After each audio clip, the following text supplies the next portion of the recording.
कभी सोचा है कि भाई एक मछली पानी में ही क्यों रहती है, या फिर एक ऊंट वो रेगिस्तान में कैसे जिंदा रह लेता है?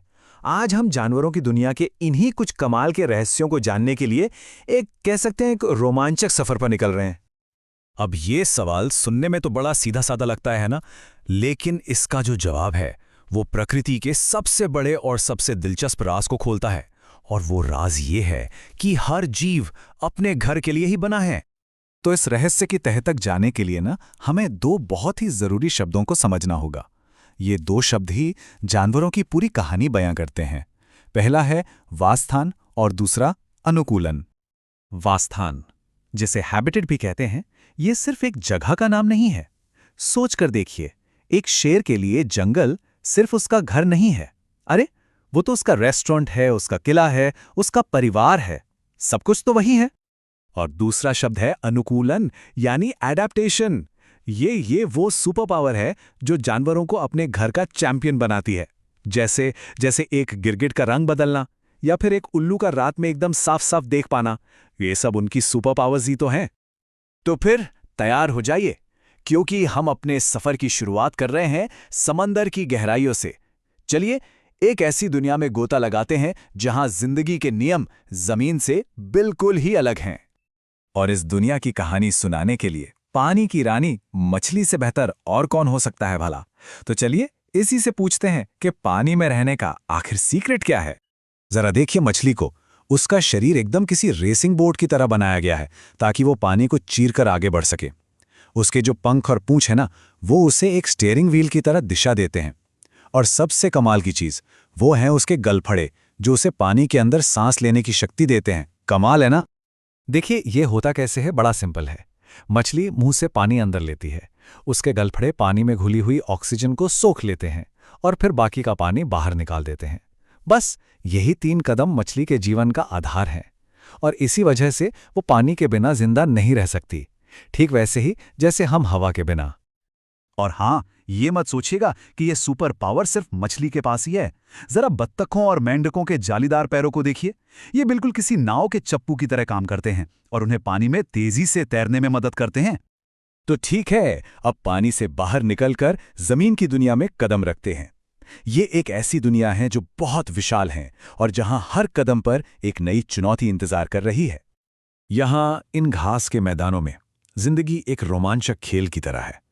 एक तरफ शिकारी तो दूसरी तरफ शिकार। यहां सवाल सिर्फ जीने का नहीं है, बल्कि शिकारी से बचने और शिकार को पकड़ने का है। तो इस खेल में आखिर कौन जीतेगा? ये कभी ना खत्म होने वाला मुकाबला है। देखिए, शेर की आंखें सामने होती हैं ताकि वो शिकार पर पूरा फोकस कर सके, तो वहीं हिरण की आंखें सिर के साइड में होती हैं ताकि वो चारों तरफ का खतरा देख सके। शेर के पास नुकीले पंजे हैं तो हिरण के पास है तेज रफ्तार। मतलब दोनों ही इस खेल में बने रहने के लिए लगातार बेहतर होते जा रहे हैं। अच्छा, अब घास के मैदानों से निकलकर चलते हैं रेगिस्तान की तपती रेत पर। यहां एक ऐसा जानवर रहता है जिसे देखकर लगता है मानो उसे पानी की कोई परवाह ही नहीं है। जी हां, बात हो रही है ऊंट की। ऊंट का हर एक अंग उसे रेगिस्तान का राजा बनाता है।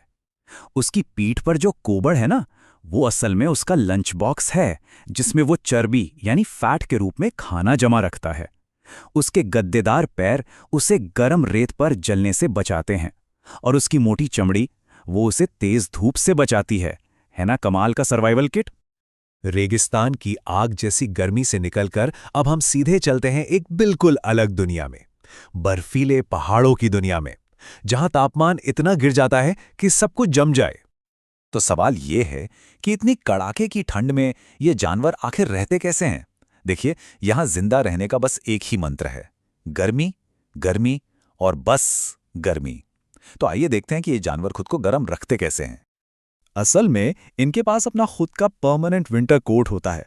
इनकी मोटी चमड़ी, उसके नीचे फैट यानी चर्बी की एक मोटी परत और ऊपर से घने लंबे बाल, ये सब मिलकर एक प्राकृतिक कंबल का काम करते हैं। यही कंबल इन्हें उस भयंकर ठंड में भी गर्म रखता है जहां कोई और शायद जम ही जाए। जमीन और पानी की दुनिया तो हमने देख ली, अब जरा नजरें आसमान की तरफ उठाइए, क्योंकि अब हम मिलने वाले हैं उन शानदार जीवों से जो हवा पर राज करते हैं। किसी भी पक्षी का शरीर किसी हवाई जहाज से कम नहीं होता। उनके पंख उन्हें हवा में उठाते हैं, उनका नाव जैसा शरीर हवा को तेजी से काटता है और उनकी हड्डियां वो अंदर से खोखली होती हैं ताकि उनका वजन कम से कम रहे।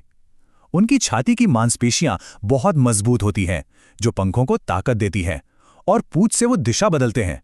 सच में ये प्रकृति की सबसे बेहतरीन इंजीनियरिंग का नमूना है। तो हमने ये तो देख लिया कि जानवर कैसे कैसे कमाल के तरीकों से खुद को बदलते हैं, लेकिन अब आता है सबसे बड़ा सवाल, आखिर वो ऐसा करते ही क्यों हैं? क्या वजह है इन सब बदलावों के पीछे? देखिए, हर एक सुपर पावर, हर एक बदलाव के पीछे इन 4 में से ही कोई एक वजह होती है। पहली, भोजन हासिल करने के लिए। दूसरी, अपने पर्यावरण मतलब गर्मी, सर्दी या पानी में जिंदा रहने के लिए। तीसरी, अपने वंश को आगे बढ़ाने के लिए। और चौथी, दुश्मनों से खुद को बचाने के लिए। जैसे शेर के पंजे भोजन के लिए हैं, ऊंट की मोटी चमड़ी पर्यावरण से बचने के लिए और हिरण की तेज रफ्तार दुश्मनों से बचाव के लिए। जानवरों के बदलने की ये कहानी ये कभी खत्म नहीं होती। जैसे जैसे हमारी दुनिया और हमारा पर्यावरण बदल रहा है, जानवरों को भी खुद को बदलना होगा। ये एक लगातार चलने वाली प्रक्रिया है। तो जरा सोचिए, भविष्य में हमें कौन से नए और हैरान कर देने वाले अनुकूलन देखने को मिल सकते हैं।